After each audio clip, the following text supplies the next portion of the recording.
Do you want to know a secret that almost destroyed me before I even turned 17?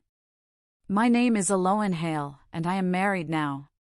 Welcome to my story, and if you want to hear the full truth, don't forget to subscribe to my channel.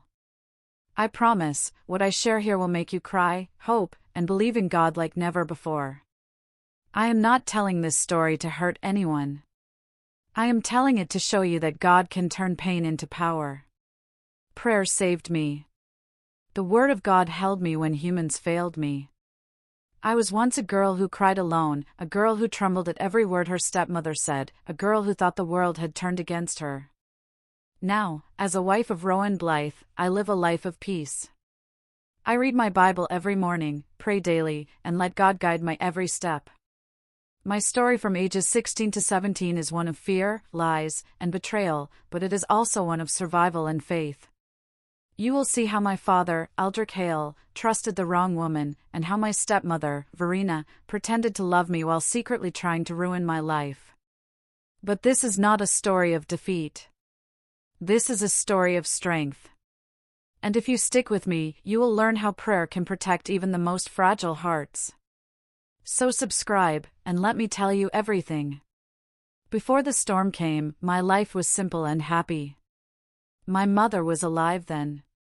She laughed easily and prayed loudly. She taught me how to read my Bible every morning and how to trust God even when life was hard. Our house was small, but it was full of peace. My father, Aldrich Hale, was kinder then.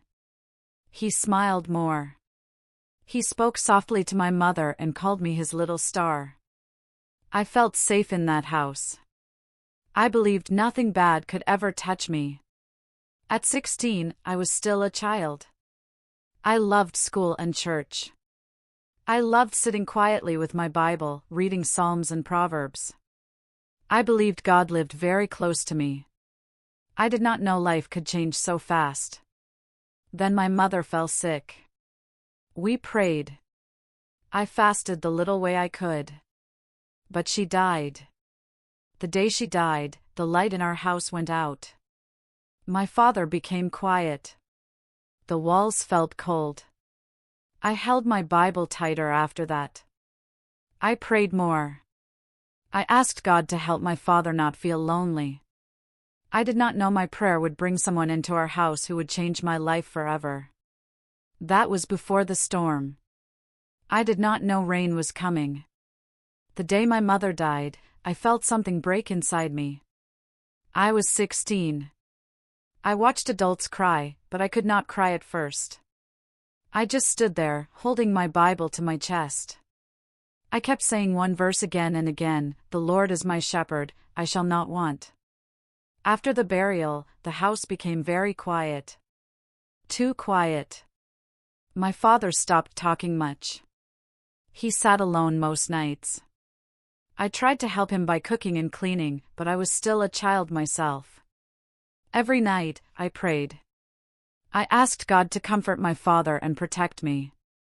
I read my Bible from cover to cover in small parts. It was my only comfort. Sometimes, I slept with it under my pillow. Months later, my father said he was lonely. I understood. I prayed again, asking God to guide him.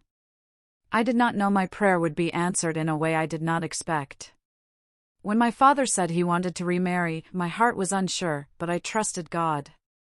I believed any woman who came into our home would love me like my mother did. I was wrong. But at that time, I was still hopeful. Still praying. Still trusting. My father married Verena Hale less than a year after my mother died. On the wedding day, she wore a gentle smile. She spoke softly and held my hand in public. She even carried a Bible and said she loved prayer. That made me happy. At first, she called me my daughter. She hugged me when my father was watching. She told people I was a good girl. I believed her. I wanted peace in my home. The first week was calm. We prayed together once. Just once. After that, things changed slowly. Very slowly. When my father was around, Verena was kind. She served food with a smile. She spoke gently to me. But when he left for work, her voice changed. Her eyes changed. She started giving me many house chores. I told myself it was normal. I told myself to be patient. I prayed more. I read my Bible every morning before starting work. One day, she looked at me and said, "God hates lazy children." That word stayed in my heart like a stone. I was 16. I was trying. But love was already turning into fear. It did not take long for me to see that Verena had two faces. One face was for my father. The other face was for me. When my father was home, she praised me. When he left, she treated me like a servant. She woke me before sunrise. I cleaned until my hands hurt. I cooked until my legs shook. If I rested, she shouted. If I prayed, she mocked me. She said prayer would not save me from work. Still, I held on to my Bible. I prayed in my heart while working. I asked God to give me strength and wisdom. I did not answer her back. I was afraid. Sometimes, she smiled at me in a strange way and said, "If you talk, no one will believe you." I believed her. My father trusted her too much. One evening, my father shouted at me because of a lie she told. I cried alone in my room and read Psalm 34. It said God is close to the brokenhearted. That verse became my shelter. I was only 16. I was hurting.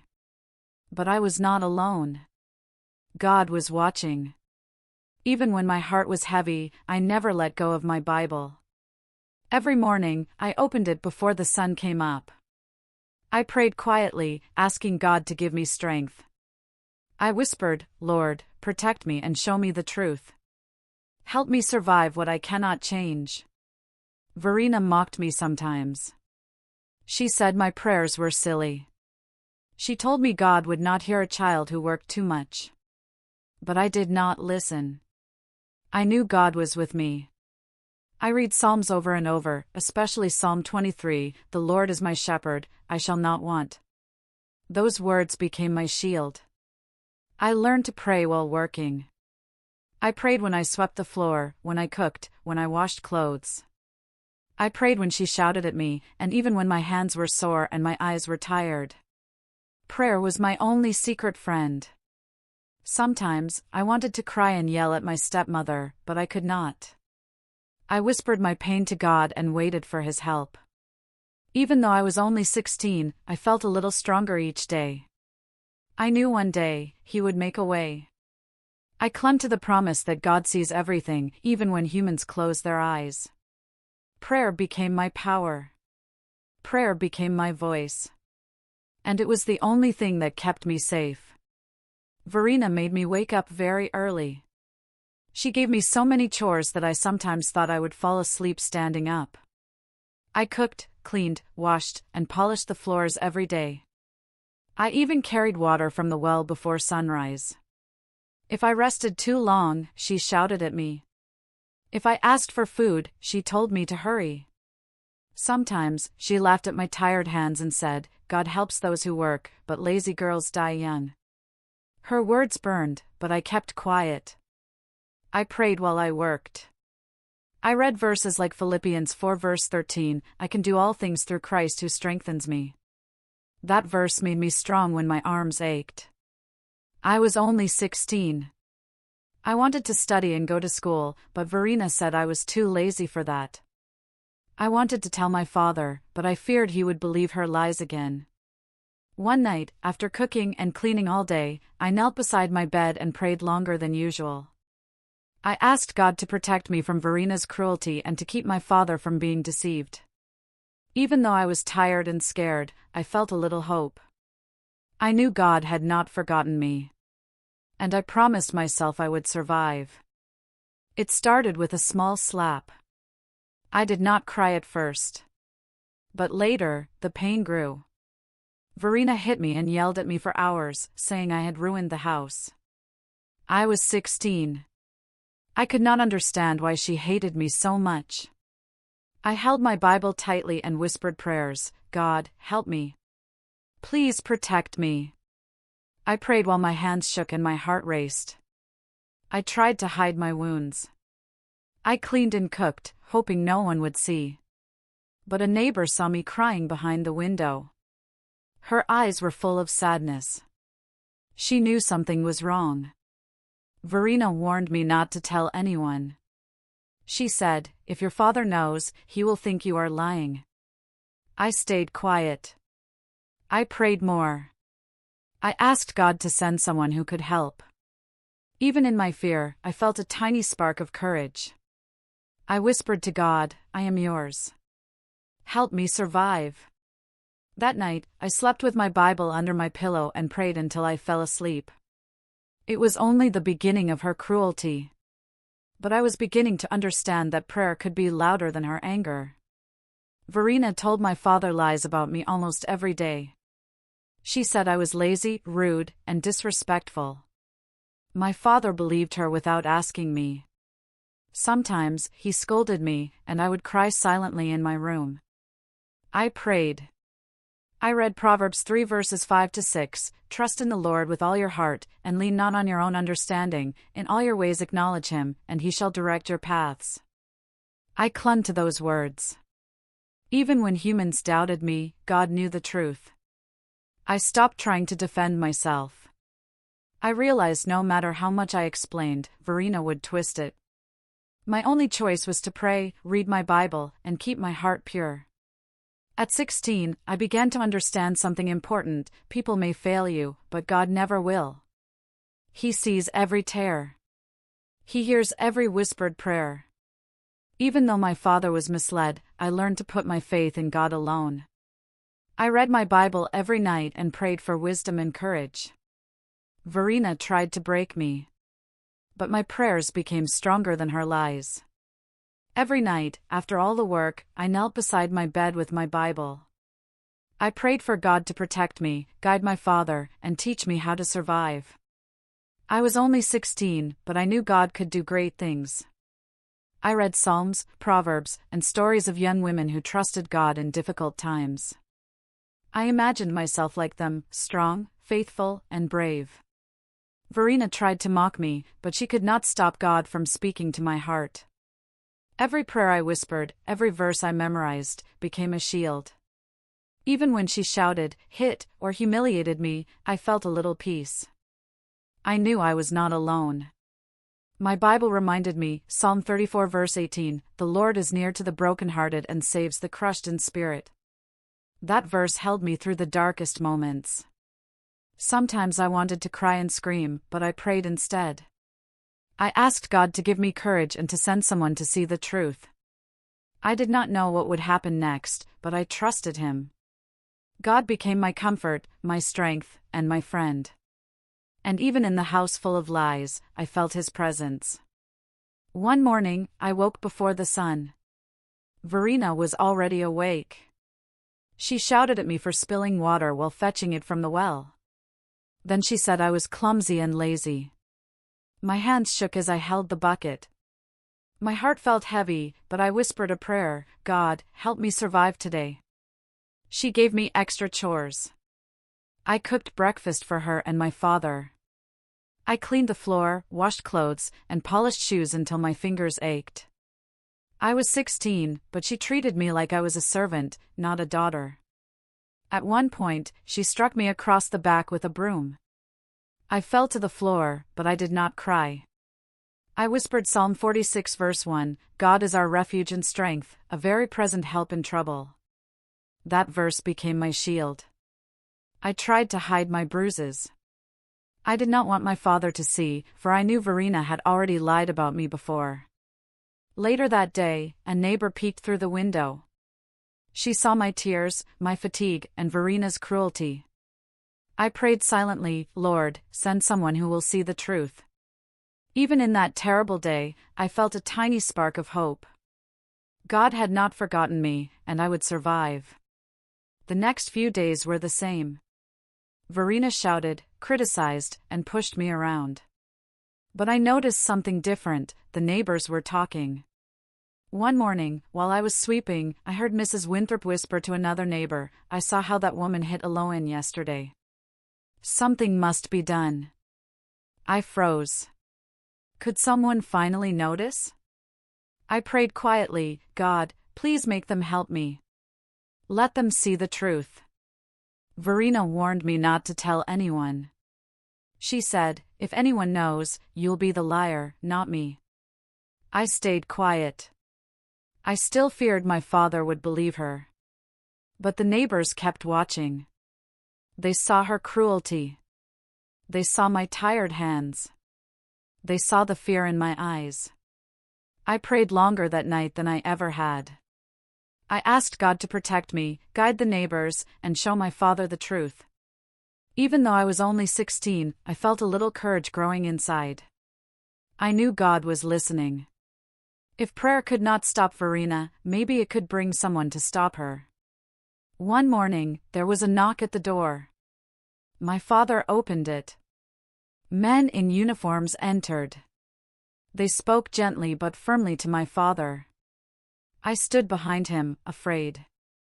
I whispered a prayer, "Lord, guide me. Protect me." The men asked questions about Verena. They asked if anyone had been hurt. I did not answer at first, but then I spoke softly, "It was me. She hurt me." My father's eyes widened. He looked at me, shocked. I showed my arms where she had left marks. I prayed Psalm 91, "He shall give his angels charge over you, to keep you in all your ways." Verena screamed. She said I was lying. She tried to leave, but the men told her she had to come with them. For the first time, I felt relief. God had sent someone. I knew He had answered my prayer. I still feared my father might be angry at me for years of silence, but he was silent. He watched everything. That day, I realized that even in a home of lies, God's truth can come alive. The neighbors came forward. They told the officials what they had seen. One neighbor, Mrs. Winthrop, had written down every cruel act Verena had done to me. I cried quietly as the officials read the notes. I whispered, "Lord, thank you for bringing the truth." My father stood silently. He could not speak. He finally saw the truth he had ignored. The lies Verena told him became clear. I felt a mixture of fear and relief.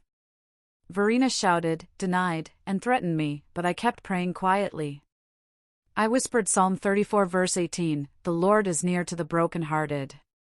Even in that moment of exposure, God held me steady. I realized that my prayers, my Bible reading, and my quiet faith had brought someone to see the truth. My father could not argue anymore. The evidence was there, in writing and in witness accounts. Verena could no longer hide behind her mask. For the first time in months, I felt hope. I realized that even a small girl with a Bible in her hand can be protected by God. Verena was taken by the police. She screamed, cursed, and begged, but no one listened. I stayed behind, praying Psalm 91 over myself, "He shall cover you with his feathers, and under his wings you shall trust." My father watched silently. I could see shame and regret in his eyes. I whispered a prayer for him, though my heart ached for the times he had believed Verena. I was 17, and for the first time, I felt safe in my own home. The house was quiet. My chores were still many, but the fear was gone. The neighbors smiled at me. Mrs. Winthrop told me, "God saw you. He sent help." I nodded, tears running down my cheeks. Even though Verena was locked up for only 6 months, I knew justice was beginning. I had prayed every day, read every night, and now I saw God's hand in my life. For the first time, I could think about healing instead of fear. And I promised myself I would never stop trusting God. Verena was locked away for 6 months. Those months felt long, but they were quiet. The house no longer echoed with her shouting or her cruel laughter. My father became calmer, though he still avoided looking at me too long. During that time, I stayed with my aunt sometimes and with neighbors other days. I prayed every morning and night. I read my Bible slowly, learning verses I had never memorized before. I repeated Psalm 34 verse 18, "The Lord is near to the brokenhearted," over and over. The neighbors were kind to me. They encouraged me to return to school and to trust God. I felt a little strength returning. I realized that even in the darkest times, prayer could bring peace. I also noticed my father praying quietly at night. He had learned, finally, that God sees everything. I prayed for him, asking God to heal his heart for the times he had believed Verina's lies. Even though I was still young, I felt a new courage. I knew that God was teaching me to survive, to forgive, and to trust him fully. Those 6 months of silence were not empty. They were a time to grow, to pray, and to prepare for the life God had planned for me.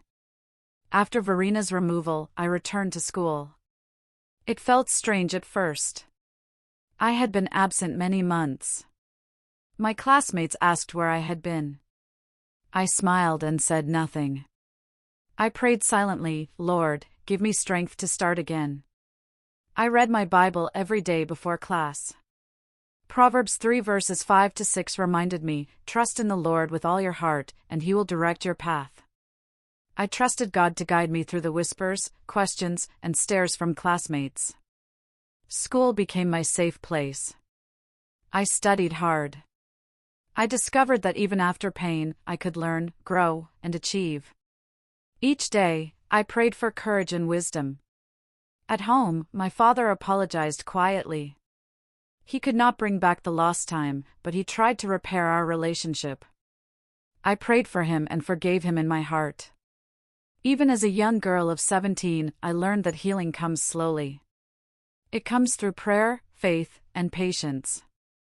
I realized that God was restoring not just my body, but my heart.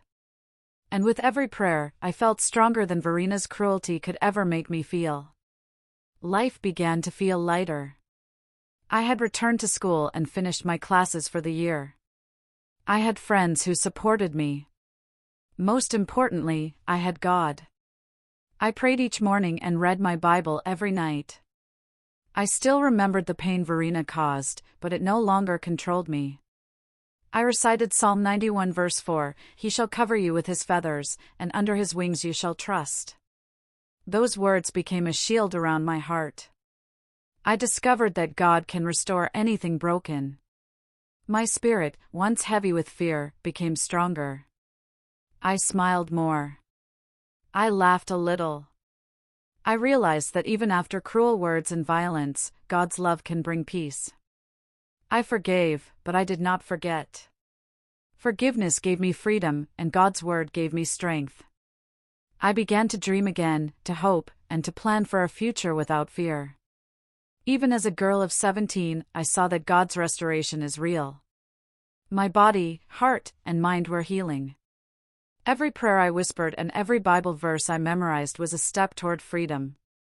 I finally understood that God's plan is bigger than any cruelty humans may bring.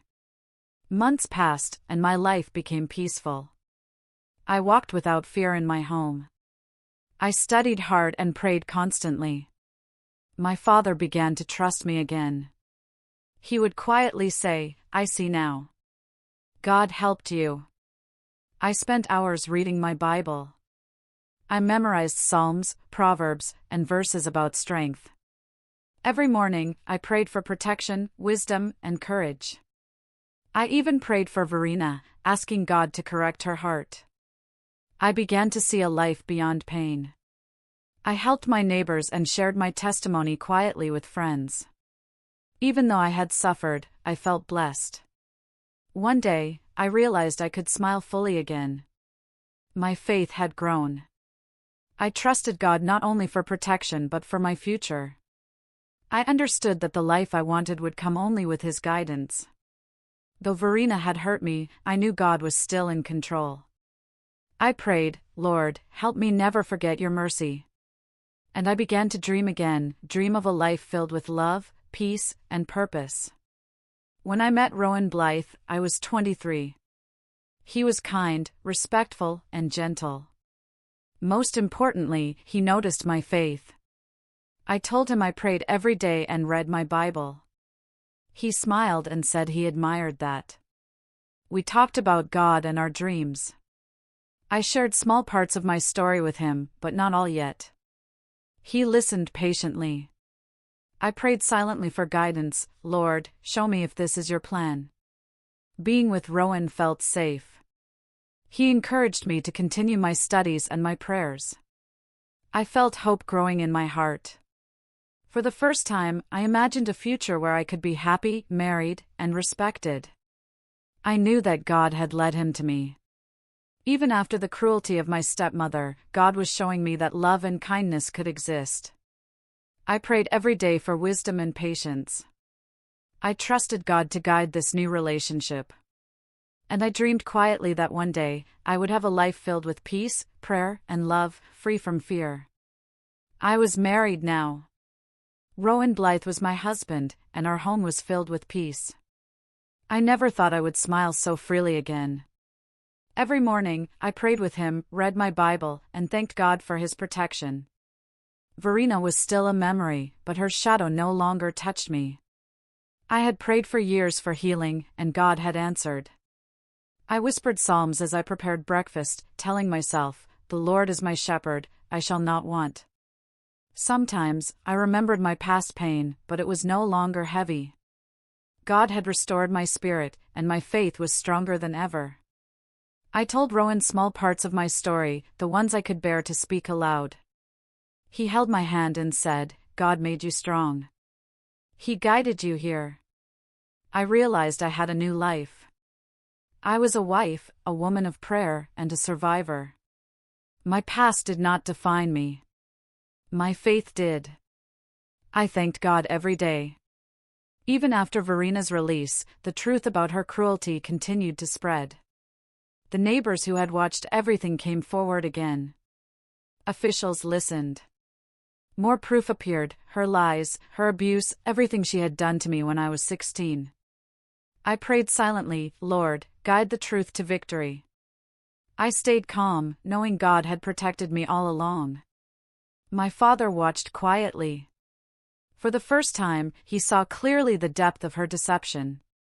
He was silent, his eyes full of regret. Verena shouted, denied, and tried to threaten, but no one listened. The law had finally begun to act fully.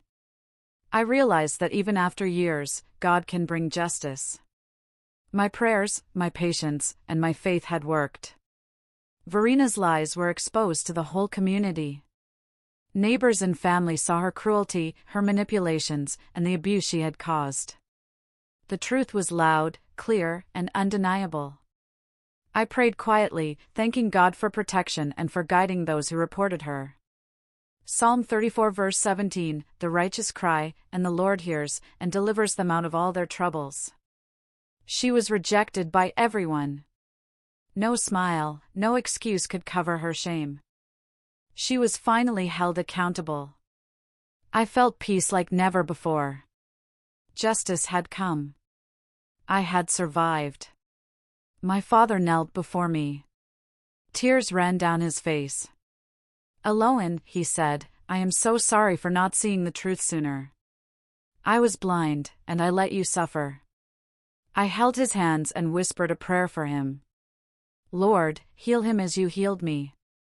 I forgave him in my heart. We prayed together that night, asking God to restore our family, to fill our home with love and truth. I felt the years of hurt slowly lifting. God had taught me patience, forgiveness, and strength. My father's apology was part of the healing. Now, as a married woman, I tell my story to anyone who will listen. I say this, prayer and faith can protect even the smallest hearts. I survived cruelty, lies, and fear because I never let go of God's word. I prayed every day, read my Bible, and trusted Him fully. Psalm 91 verse 11, "For He shall give His angels charge over you, to keep you in all your ways." Verena was sent behind bars, punished for what she did to a minor. Even after she was released, my father rented another apartment for her. He didn't trust her around me anymore. "I don't want her to hurt you again," he told me. My father is repentant. My spirit is free. And finally, my marriage is peaceful. I want everyone who hears me to know, God sees everything. God protects. And He restores what is broken. What was meant to break me built my faith. I am Aloan Hale Blythe, a survivor, a woman of prayer, and a living testimony of God's mercy.